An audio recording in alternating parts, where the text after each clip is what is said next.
Hello students, liquid solution lecture number 11। इस पिछले lecture में, लेक्चर नंबर 10 में, हमने आरएलवीपी का discussion for non electrolyte discuss किया था। तो हमने वहां पे ये डिस्कशन किया कि P naught minus P S upon P not को आरएलवीपी कहा जाता है, जो कि H2 के बराबर होता है। और एक मॉडिफिकेशन पे मैंने खास तवज्जो दिया था, that is P naught minus P S upon P S equals to N2 upon N1। मैंने बोला था कि दूसरा एक्सप्रेशन जो है वो आरएलवीपी बिल्कुल नहीं है, लेकिन फिर भी न्यूमेरिकल जब आप सॉल्व करेंगे तब आपको समझ में आएगा ज्यादा इंपॉर्टेंट, ज्यादा इजी फॉर्मूला है with respect to the main formula of RLVP. सब कुछ यहां पे क्वेश्चन करते हैं, अपने आप क्लियर हो जाएगा। तो देखो, हम यहां पे इस टॉपिक के दो क्वेश्चन लेंगे। दो क्वेश्चन आपके सीआरक्यू में दिया हुआ है। जैसे मैं बात करता हूं, क्वेश्चन यहां पर है बहुत सारे, लेकिन उस सारे क्वेश्चन इलेक्ट्रोलाइटिक सॉल्यूशन वाले हैं। जैसे मैंने बात करी है कि अगर मामला इलेक्ट्रोलाइटिक सॉल्यूशन का होगा तो मामला थोड़ा सा कॉम्प्लिकेटेड हो जाता है, क्योंकि वहां पे सॉल्यूट में डिसोसिएशन पॉसिबल है या एसोसिएशन पॉसिबल है। जब डिसोसिएशन पॉसिबल होगा तो पार्टिकल्स के नंबर बढ़ेंगे, जब एसोसिएशन पॉसिबल होगा तो पार्टिकल्स के नंबर डिक्रीज करेंगे। और वहां पे थोड़ा सा एक्स्ट्रा कॉन्सेप्ट आपको अप्लाई करना पड़ता है। जहां तक नॉन इलेक्ट्रोलाइटिक सॉल्यूशन का मामला है तो चीजें बहुत आसान रहती है, क्योंकि ना तो वहां पर कोई डिसोसिएशन पॉसिबल है, ना तो वहां पर कोई एसोसिएशन पॉसिबल है। ठीक है, तो जैसे मैं पहले क्वेश्चन स्टिक करता हूं, उसके बाद फिर हम बात करेंगे। We have to solve question number 2 and question number 35।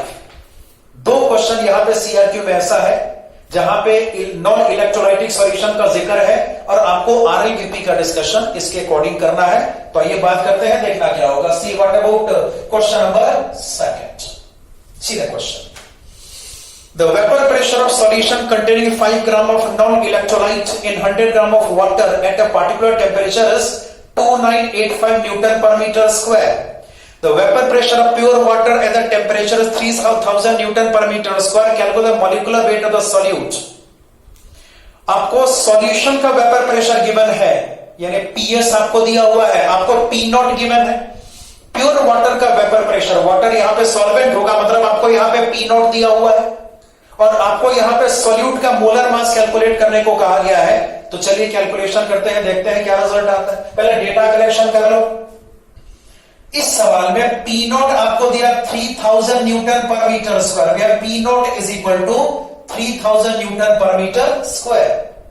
उसी तरीके से अगर बात करेंगे पीएस की, PS is equal to 2985 newton per metre square. ये पीएस की वैल्यू है। सॉल्वेंट यहां पे वाटर है, मतलब W1 की वैल्यू क्या हो जाएगी भाई? 1000 ग्राम। W1 इक्वल्स टू 1000 ग्राम। आपको सॉल्यूट का मास दिया है W2 इज इक्वल टू 5 ग्राम। देखो भाई, सॉल्वेंट का मोलर मास पहले से नोन है। वाटर का मोलर मास 18 ग्राम पर मोल होता है, पता ही है। और अगर यहां पे बात करेंगे सॉल्यूट का मोलर मास आपको कैलकुलेट करने को कहा जा रहा है। अब देखिए इसमें क्या कुछ कर सकते हैं, बड़ा सिंपल है। अब हमारे पास यहां पे दो ऑप्शन है, या तो आरएलवीपी का मेन फॉर्मूला अप्लाई करें, जो कि होता है P naught minus P S upon P naught is equal to N2 upon N1 plus N2। I hope आपको याद होगा। लेकिन एक और मॉडिफाइड फॉर्मूला है जो कि आरएलवीपी तो नहीं है, लेकिन इसका जिक्र मैंने किया था कि बहुत इंपॉर्टेंट फॉर्मूला है। P naught minus P S upon P S equals to N2 upon N1। अब सोच के देखिए, दूसरा फॉर्मूला अप्लाई करना यहां पे कैलकुलेशन पॉइंट ऑफ व्यू से ज्यादा इजी है। वही फॉर्मूला आप अप्लाई करेंगे और आंसर कैलकुलेट करेंगे। M2 हमें कैलकुलेट करना है, देखते हैं क्या हो सकता है। ध्यान से देखना, we have the formula P naught minus P S upon P S is equal to, इसको लिखा जा सकता है बहुत बड़ी आसानी से N2 upon N1। Now this implies that P naught minus P S upon P S equals to, सोच के देखो, N2 का मतलब यहां पर होगा W2 अपॉन, सॉरी W1 नहीं, ठीक है, N2 मतलब W2 upon M2। What is N1? That is W1 upon M1। मतलब इसको यहां पे लिख सकते हैं W1 upon M1। M1 goes in numerator, इसमें कोई दिक्कत की बात नहीं। चल, हमारा टास्क यहां पे M2 कैलकुलेट करना है। पुट ऑल द वैल्यूज, सारी वैल्यूज को पहले सब्स्टिट्यूट करो, उसके बाद M2 अपने आप कैलकुलेट हो जाएगा। तो देखते हैं क्या हो सकता है। ये जो पी नॉट है this equals to 3000 minus PS का डेटा यहां पर हो गया 2985 डिवाइडेड बाय डिनोमिनेटर आपके पास यहां पे फिर से होगा 2985 इज इक्वल टू सॉल्यूट का मास 5 ग्राम है, सॉल्यूट का मोलर मास आपने कैलकुलेट करना है, मल्टीप्लाइड बाय, हाँ जी, M1 का डेटा 18 हो जाएगा, W1 इक्वल्स टू 100 और यहां से M2 कैलकुलेट करके आपको आंसर प्रोवाइड करना है। तो चलिए इसको ट्राई करते हैं। चलो सबसे पहले M2 का सेपरेशन करो, just separate M2। M2 separation आप करोगे तो RHS में क्या बचेगा पहले उसको लिख लेते हैं ना। RHS में जैसे M2 इधर आ गया तो ये कहां चला जाएगा, इसकी प्लेस पे।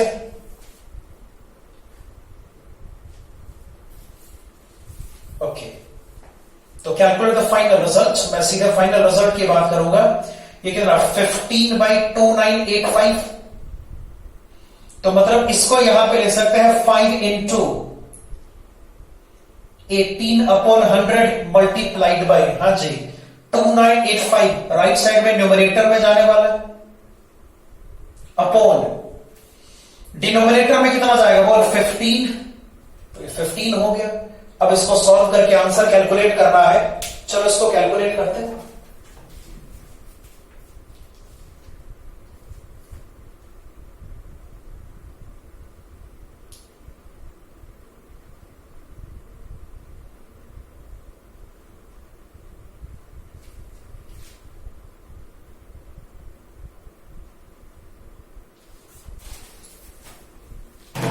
Answer is 179.1, solute molar mass equals to 179.1 और ये कंप्लीट हो गया।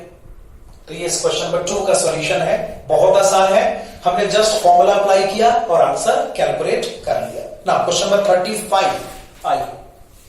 आइए बात करते हैं what about question number 35।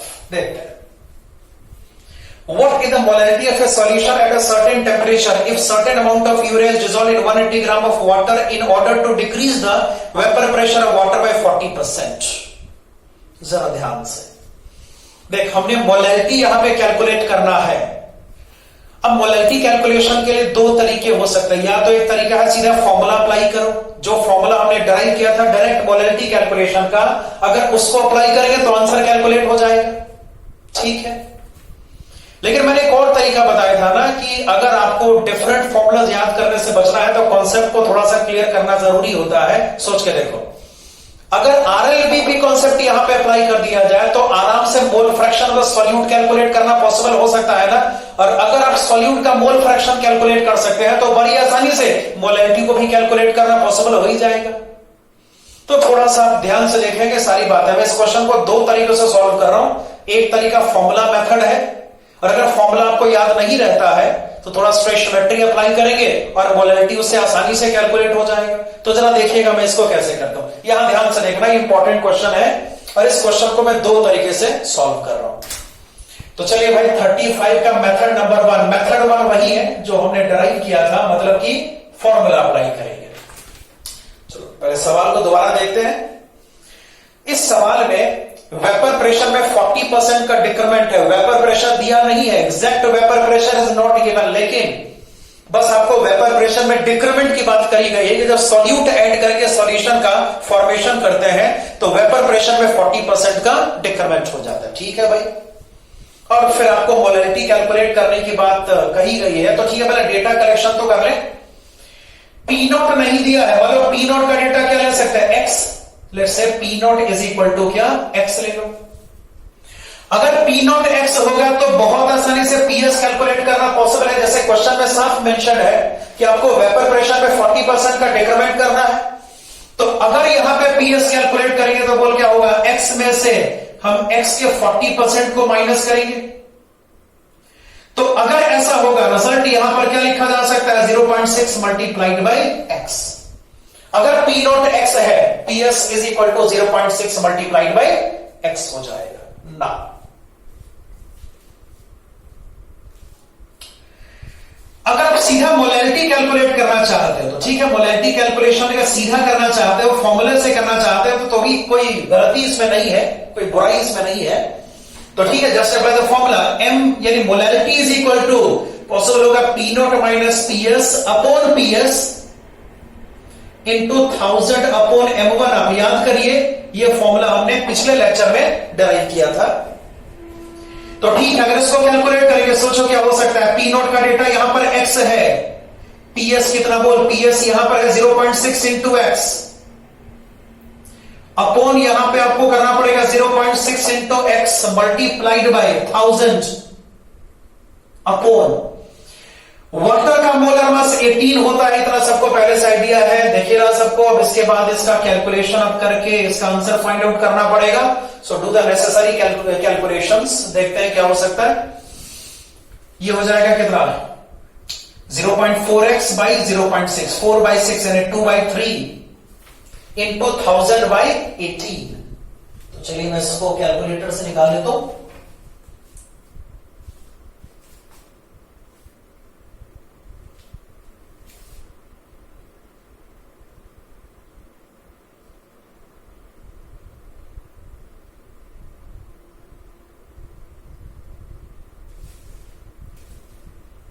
Answer is 37, approximate answer is 37।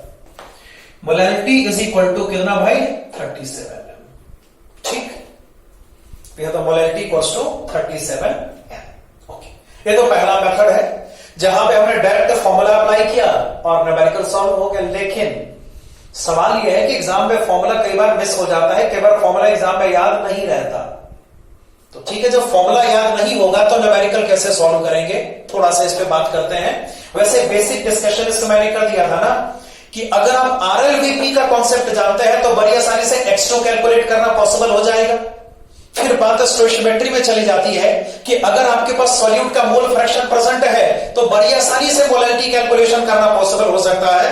तो इसी तरीके से यहां पे इस पे काम करेंगे। तो देखिए मेथड नंबर 2 में क्या हो सकता है। अगर मेथड 1 का फॉर्मूला आपको याद नहीं रहता है तो आप मेथड 2 अप्लाई कर सकते हैं, जो कि कॉन्सेप्चुअल मेथड है, मेरे समझ से ज्यादा अच्छा मेथड है। तो ठीक है, हम यहां पे सबसे पहले x2 कैलकुलेट करने की कोशिश करेंगे। x2 कैलकुलेट करने का तरीका p naught minus P S upon P S is equal to upon p naught is equal to x2 possible होता है, इसमें कोई शक की बात नहीं है। ये तो बेसिक फॉर्मूला, इतना तो याद करना ही पड़ेगा। अब आइए, तो अगर मुझे x2 कैलकुलेट करना है, just separate x2 at this equals to, सोच कर देखो क्या होगा भाई। हमारे पास p नॉट है कितना भाई, x माइनस ps को लिखा जा सकता है कितना बोलो, 0.6 इंटू एक्स। 40% का डिक्रीमेंट यहां पर हुआ वेपर प्रेशर में, 40% का डिक्रीमेंट का मतलब ऑब्वियसली बात 0.6 इंटू एक्स होगा अपॉन यहां पर क्या एक्सपोर्ट करेंगे, इसमें कोई दिक्कत की बात नहीं है। तो x2 is equal to I have 0.4, दिख रहा सबको, x2 0.4 आ गया। और अगर आपके पास मोल फ्रैक्शन प्रेजेंट है, बड़ी आसानी से मोलैरिटी कैलकुलेट किया जा सकता है। थोड़ा सा स्टोइचियोमेट्री आपको यहां पे रिकॉर्ड करना पड़ेगा, थोड़ी सी मेहनत तो करनी पड़ेगी। तो अगर x2 हमारे पास 0.4 है तो इससे मोलैरिटी हम कैलकुलेट करने की कोशिश कर रहे हैं। देखो कैसे कैलकुलेट करेंगे। अगर आप थोड़ा सा रिकॉल करेंगे, आपको याद आएगा मैंने डिस्कस किया था कि अगर मोल फ्रैक्शन से कोई सा भी कैलकुलेशन आप करें ना, तो टोटल मोल्स को पहले 1 मान ले। इसका फायदा यह होगा कि जब मोल फ्रैक्शन होगा वही मोल्स का नंबर हो जाएगा। थोड़ा सा स्टोइचियोमेट्री आपको रिकॉल करना है, थोड़ा सा स्टोइचियोमेट्री आपको रिवाइज करना है, सब कुछ आपको याद हो जाएगा, ऐसा मेरा भरोसा है। तो मैं कह रहा हूं कि अगर x2 आपको मालूम है, अगर मोल फ्रैक्शन आपको दिया हुआ है, अगर मोल फ्रैक्शन से कोई सा भी एंटिटी आपको कैलकुलेट करना है, बेस्ट ऑप्शन होगा टोटल मोल्स को 1 मान लो। तो अगर मान लो टोटल मोल्स यहां पे 1 के बराबर होगा, let's say n total is equal to 1। अगर n टोटल यहां पे 1 के बराबर है, मतलब यहां पे साफ कहा जा सकता है n2 इज इक्वल टू 0.4। और जब n2 यहां पे 0.4 के बराबर होगा, n1 must be equal to 0.6, इसमें कोई दिक्कत नहीं। अगर x2 आपका 0.4 है तो ऑब्वियस सी बात है n2 0. टोटल मोल्स अगर 1 लेंगे तो उसमें सॉल्यूट का 0.4 मोल्स और सॉल्वेंट का 0.6 मोल्स प्रेजेंट होगा। अब आइए, जब मोलैरिटी कैलकुलेशन आपको करना होता है तो आपको n2 और w1 कैलकुलेट करना होता है ना। n2 0.4 के बराबर तो हमारे पास अपीयर हो चुका है, बस खाली w1 कैलकुलेट करना बाकी है। w1 कैलकुलेट करने का तरीका, मास कैलकुलेट करने का तरीका मोल्स इनटू मोलर मास होता है, इसमें कोई दिक्कत की बात नहीं है। मास कैलकुलेट करने का तरीका मोल्स इनटू मोलर मास होता है, ठीक है। दिस इक्वल्स टू, सोचो 0.6 इंटू 18, ये W1 की वैल्यू हो गई, सबको देख रहा, ये W1 की वैल्यू आ गई। अगर आपको मोलैलिटी कैलकुलेशन करना है, just apply the basic formula of molality N2 by W1, चूंकि यहां पे W1 ग्राम्स में है तो मल्टीप्लाइड बाय 1000 भी करना पड़ेगा ना। तो अगर डेटा को सब्स्टिट्यूट करेंगे, N2 लिखा जा सकता है 0.4 अपॉन W1 का डेटा 0.6 इंटू 18 हो जाएगा, इंटू आपको यहां पे 1000 पुट करना पड़ेगा, approximate data equals to again 37M। तो आपके पास दोनों तरीके हैं, आप किसी भी तरीके से क्वेश्चन को सॉल्व कर सकते हैं। दूसरा तरीका इसलिए इंपॉर्टेंट है क्योंकि आपको जो है वो एग्जाम में हो सकता है फॉर्मूला याद ना रहे, तो अगर एग्जाम में फॉर्मूला याद नहीं रहेगा तो ऑब्वियस सी बात है मुश्किल हो सकती है ना। तो कॉन्सेप्ट क्लियर करना ज्यादा जरूरी होता है फॉर्मूला याद करने के रिस्पेक्ट में। खाली बेसिक फॉर्मूला आपको याद होना चाहिए, बाकी कॉन्सेप्ट अप्लाई करके न्यूमेरिकल्स आप सॉल्व करेंगे, आपकी एक्यूरेसी बेटर होगी, आप एग्जाम में अच्छा कर पाएंगे। तो जरा मैं इसको एक बार रिपीट करना चाहता हूं, मेरे ख्याल से ये पार्ट तो आपको क्लियर होगा। हमने जो मोलैलिटी का फॉर्मूला डिराइव किया था उसको अप्लाई करके आंसर कैलकुलेट कर लिया, इसमें कोई शक की बात नहीं है। जरा मेथड 2 को दोबारा गौर से देखो, हो सकता है आपको मुश्किल लग रहा होगा क्योंकि स्टोइशियोमेट्री हमने काफी पहले पढ़ा था, कुछ बातें हो सकती है मिसिंग हो, दैट इज वेरी नेचुरल। आप उसको रिकॉल रिपीट करेंगे, सब कुछ आपको याद आ जाएगा। तो मैंने कहा कि आप पहले x2 निकालिए, निकल गया x2, फॉर्मूले से तो आएगा 0.4। जब हमारे पास मोल फ्रैक्शन है तो कुछ भी कैलकुलेट करना पॉसिबल हो सकता है, और यहां पे हमारा टास्क मोल फ्रैक्शन से मोलैलिटी कैलकुलेट करने का है। तो चलिए भाई, अगर x2 यहां पे 0.4 है तो टोटल मोल्स को यहां पे 1 मान लिया जाना चाहिए। अगर टोटल मोल्स आपका 1 के बराबर होगा तो मोल फ्रैक्शन ही मोल्स के नंबर को रिप्रेजेंट करने लगेगा। हमारे पास N2 प्रेजेंट है, N1 से W1 कैलकुलेट करना पॉसिबल हो सकता है। हम यहां पे बेसिक फॉर्मूला अप्लाई करेंगे और बड़ी आसानी से मोलैलिटी कैलकुलेट करना पॉसिबल हो जाएगा। ठीक है ना, आप इसको नोट करिए, उसके बाद आगे बात करते हैं।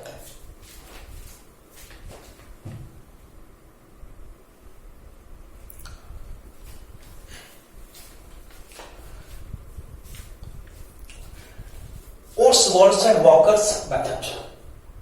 आप रिकॉल करें, हम अभी RLVP का डिस्कशन कर रहे हैं। ये जो टॉपिक है वो एक्चुअल में RLVP का प्रैक्टिकल कैलकुलेशन का तरीका है। जैसे सोचिए, हमने RLVP का डिस्कशन अभी किया हुआ है, हमने फॉर्मूलाज पढ़े, हमने न्यूमेरिकल सॉल्व किए, ठीक है।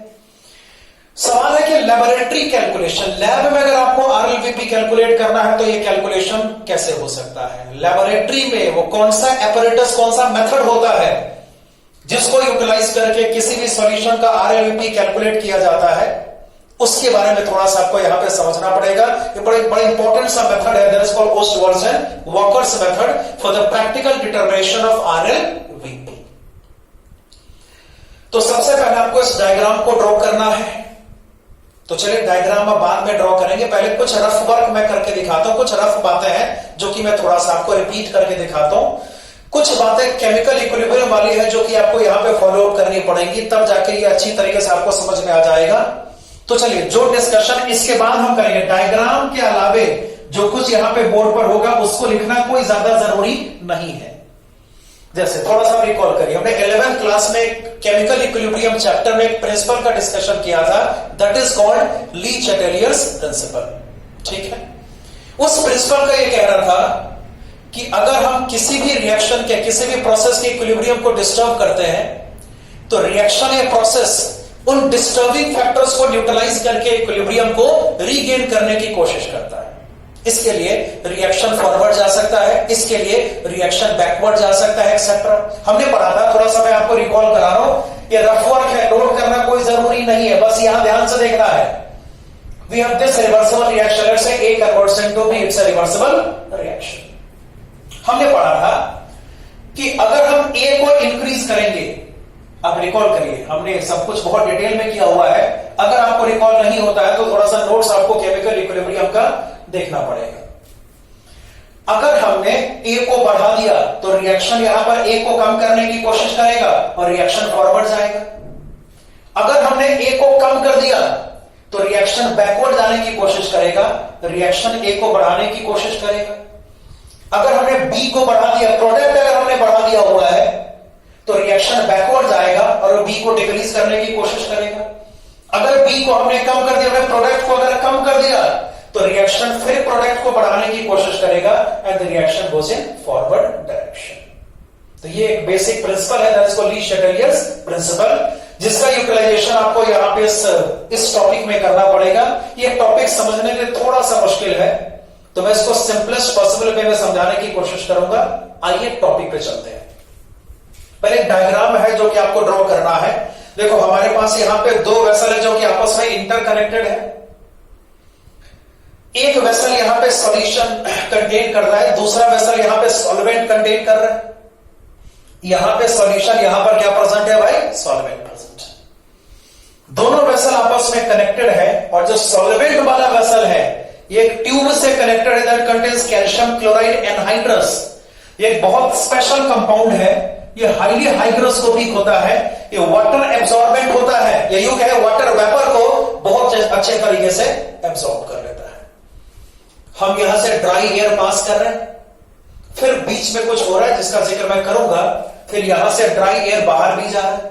तो ठीक है, ये सारा डिस्कशन आप अगली क्लास में करेंगे, लेक्चर नंबर 12 में करेंगे। फिलहाल आप इस डायग्राम को नोट करके कंप्लीट करें। This is all about lecture number 11।